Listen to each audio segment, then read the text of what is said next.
ఒకప్పుడు జపాన్ లో యుద్ధం జరుగుతున్నప్పుడు ఒక చిన్న పిల్లోడు తన తమ్ముడి శవాన్ని వీపు వెనకాల కట్టుకొని తీసుకెళ్తుంటే ఒక సోల్జర్ ఆ పిల్లోడిని చూసి, ఎందుకు ఈ బరువు అనవసరంగా మోస్తున్నావు, దించేయి, బరువు తగ్గుతుంది, నడవడం ఈజీ అవుతుంది అన్నాడు. ఇది విన్న ఆ పిల్లోడు ఎంత బ్యూటిఫుల్ గా ఆన్సర్ ఇచ్చాడంటే, సార్ ఇది బరువు కాదు, నా బాధ్యత, నా తమ్ముడు వీడు అన్నాడు.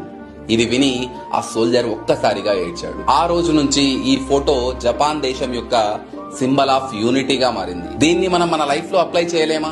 సంపాదన లేని తమ్ముణ్ణి, అన్నని బరువులా కాకుండా బాధ్యతగా తీసుకోలేమా? ఒక చెల్లి మనకు బరువు కాదు, తను మన చెల్లెలు, మన బాధ్యత. వాళ్ళు ఒకవేళ తప్పు చేస్తే వాళ్ళని క్షమించండి.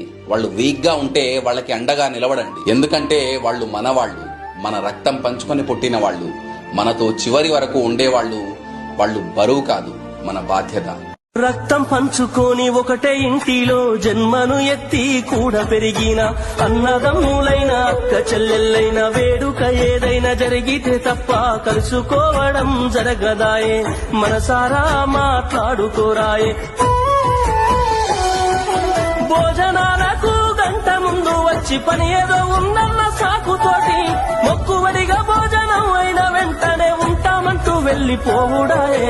కనతల్లిదండ్రులను పలకరించే తీరిక లేని సంపాదనాయే.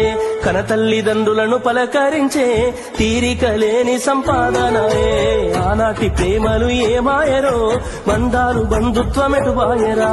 డబ్బు బంధాలే మిగిలేనురో, మనుషులే దూరమయ్యేనురా.